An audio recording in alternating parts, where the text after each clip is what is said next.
আসসালামু আলাইকুম রহমতুল্লাহ। থাম্বনেল দেখে আপনারা অবশ্যই হয়তো বুঝতে পারছেন যে আমি আসলে কি নিয়ে কথা বলতে চাচ্ছি।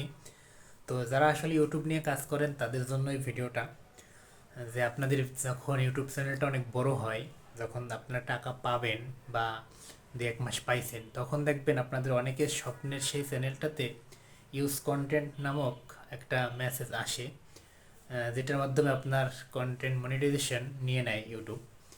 তো এই সমস্যায় প্রত্যেকটা ইউটিউবাররাই হয়তো একবার না একবার পড়েছে। তো এটা কেন পড়ে আর কিভাবে এটার সমাধান আপনি পেতে পারেন?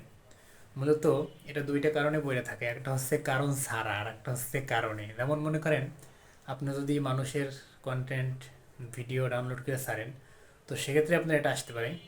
এবং আপনি যদি নাও ছাড়েন, নিজের ভিডিও আপনি ছাড়বেন, তাও আপনার চ্যানেলে এটা আসবে। কারণ ইউটিউব কর্তৃপক্ষ যখন একটা চ্যানেল থেকে টাকা ইনকাম করা শুরু হয়, তখন কিন্তু তারা প্রত্যেকটা চ্যানেলে এটা দিয়ে থাকে। হুম।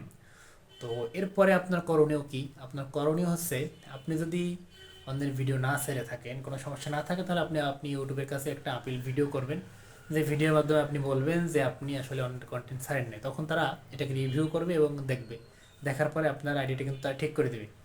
কিন্তু আপনি যদি অন্যেরটা সাইডে থাকেন, তাহলে কিন্তু অনেক সময় আপনার চ্যানেলটা মনিটাইজেশন দিবে না তারা। তো এই জন্য যারা আসলে কাজ করতেছেন, তো যদি আপনি ভুল করে না থাকেন, তাহলে আপনার আপিল ভিডিও করা উচিত এবং আপনার চ্যানেলটা আপনি ফিরে পাইতে পারেন। তো আমার চ্যানেল এরকম আসছে, তো আসলে আমিও অনেক চিন্তায় আছি যে চ্যানেলটা থাকবে কিনা। তো আমি দু একদিনে করব। তো কীভাবে করব কী করব এটা আপনাদেরকে ইনশাল্লাহ দেখাবো। চ্যানেলটা আমার সাবস্ক্রাইব করে সাথে থাকবেন, ইনশাল্লাহ ভালো কিছু দেখাবো আপনাদেরকে।